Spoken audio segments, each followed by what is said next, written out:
Halo kelas 12 MIPA, kita bertemu lagi di mata pelajaran kimia di semester genap.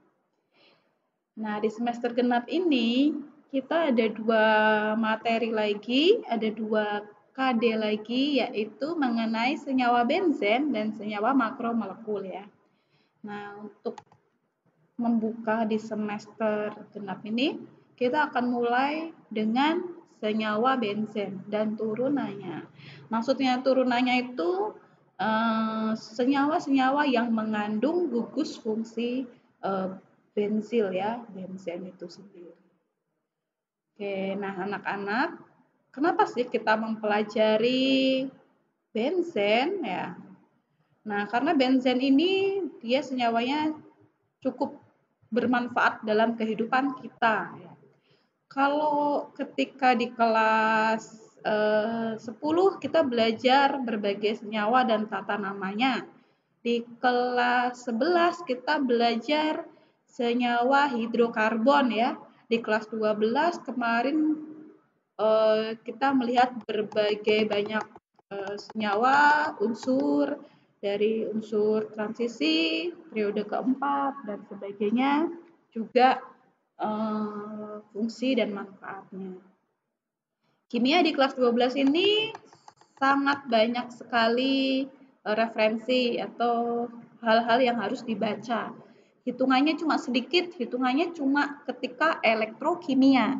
Selebihnya itu materi yang berupa deskriptif ya, kimia yang deskriptif. Yang tidak menghitung, tapi memahami, membaca. Benzen itu banyak sekali manfaatnya dalam kehidupan sehari-hari ya. Turunannya juga banyak. Contohnya apa sih Bu? Contohnya adalah kalau kalian tahu asam salisilat. Nah, asam salisilat itu adalah senyawa turunan benzen. Oke, ini. Nah, benzen ini dia itu memiliki rumus kimianya dia C6H6 ya. Strukturnya seperti ini anak-anak. Ini rumus strukturnya. Jadi dia itu ada 6 atom C ya, berikatan dengan ikatan rangkap dan ikatan tunggalnya itu berselang ya, selang-seling. Jadi di C nomor 1 dia ikatan rangkap, C nomor 2 dia ikatan tunggal, C nomor 3 dia ikatan rangkap, C nomor 4 dia tunggal, begitu seterusnya, berselang-seling. Nah, beberapa senyawa turunan benzen, nah ini manfaatnya. Seperti fenol, nah dia sebagai antiseptik dan desinfektan.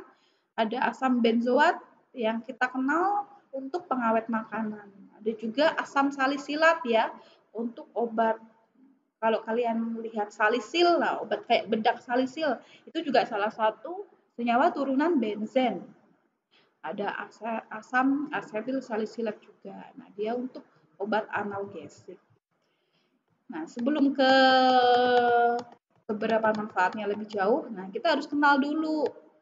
Kenal dulu yang namanya struktur benzen, rumus strukturnya. Oke. Anak-anak sekarang lihat gambar struktur benzen berikut ini.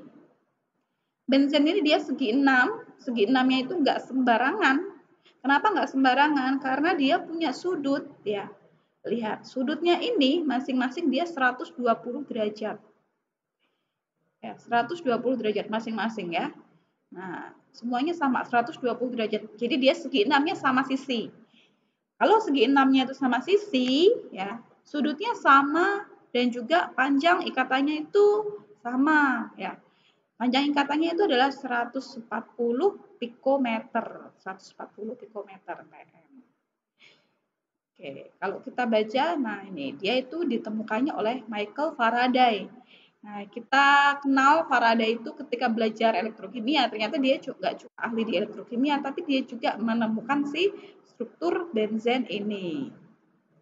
Nah, struktur benzen ini kita sebutnya struktur Kekulé ya, Kekulé karena ini juga dia diberi namanya oleh si Auguste Kekulé ini.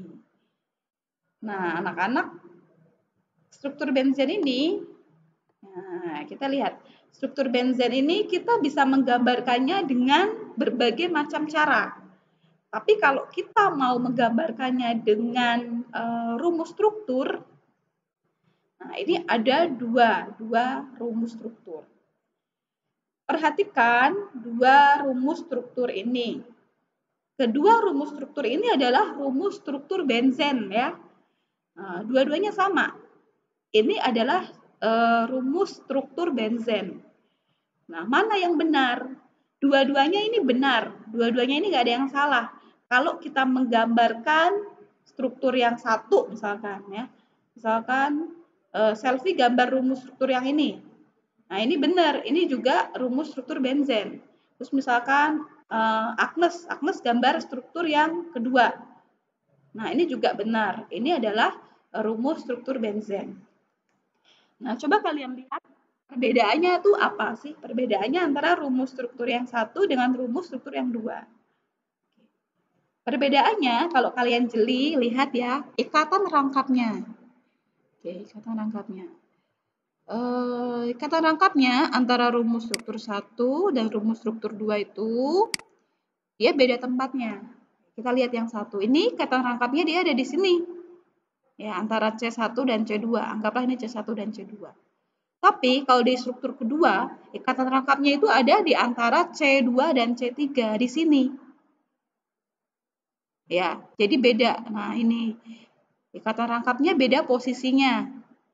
Tapi itu benar, itu masih struktur benzen. Lalu kenapa ada tanda panah? Tanda panah seperti ini ya. Nah, ini tanda panah dua arah, bukan tanda panah bolak-balik. Bukan tanda panah bolak-balik ya. Ini tanda panah dua arah. Kalau tanda panah bolak-balik itu seperti yang kalian pelajari ketika kesetimbangan kimia ya. Tanda panahnya garisnya ada dua. Yang satu menuju ke kiri, satunya menuju ke kanan. Kalau ini tanda panahnya garisnya satu, tapi ujungnya ini dia mengarah ke kedua sisi. Tanda panahnya dua arah. Nah, ini artinya apa anak-anak? Artinya tanda panah ini menunjukkan dia punya struktur resonansi ya. Struktur resonansi, artinya struktur yang ini benar, struktur yang ini pun juga benar. Kenapa sih Bu kok dua-duanya benar gitu kan? Kenapa dua-duanya benar? Padahal kan letak ikatan rangkapnya beda. Karena anak-anak pada benzen ikatan rangkapnya ini dia nggak diam ya. Dia nggak diam cuma ada di sini. Dia itu bisa bergerak. Nah, kenapa dia bisa bergerak? Nah, kalian harus ingat lagi bahwa ikatan rangkap itu, ikatan rangkap yang kita gambarkan garis ini, struktur ini dia adalah elektron. Elektron itu dia mudah bergerak, dia bebas bergerak. Jadi ikatan rangkapnya ini dia bisa pindah kok ke sini, bisa pindah ke sini, bisa pindah ke sini. Oleh karena itu, struktur yang dua ini dia menjadi benar. Dia menjadi benar, dia nggak salah. Nah, itu dinamakan struktur resonansi. Tapi syaratnya antara ikatan rangkap dengan yang tunggal, dia harus langsling. Jadi kalau ikatan rangkapnya ini pindah, nah si ikatan tunggalnya juga ikut pindah ke sebelahnya. Ya. Jadi syaratnya harus langsling. Nggak boleh nggak selang-seling. Ya, meskipun berpindah-pindah, mereka harus berselang-seling. Ya.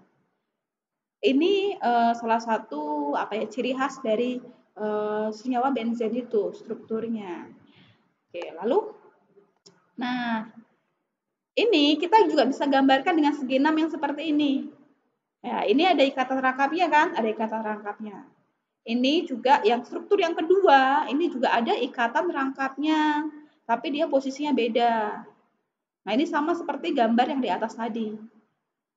Nah, lalu gambar yang ketiga ini juga sama, dia itu adalah resonansi elektron ya, struktur resonansi. Kenapa kok ini digambarkannya bulat? Ya, sementara yang dua ini dia ada ikatan rangkapnya, nggak ada bulatan di tengahnya. Nah, bulatan di tengahnya ini dia itu menggambarkan bahwa si elektron itu dia selalu bergerak. ya, bergerak ke sini, nih, bergerak lagi ke sini, bergerak ke sini, bergerak ke sini. Jadi muter, jadi gerakannya yang muter aja gitu. Terserah mau muter ke kiri, ke kanan. Yang jelas ikatan rangkapnya ini dia selalu berpindah.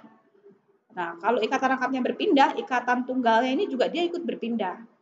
Nah, bulatan ini menunjukkan bahwa elektronnya itu selalu bergerak, dia selalu beresonansi ya, berputar terus. Nah, kalian bebas mau menggambarkan struktur benzen seperti apa. Tapi lazimnya yang paling umum dan yang paling diterima biasanya struktur benzen itu digambarkan dengan gambar yang kedua ini, yang ada bulatan di tengahnya ini. Paling umum lazimnya digambarkan seperti ini. Oke, itu ya mengenai struktur benzen.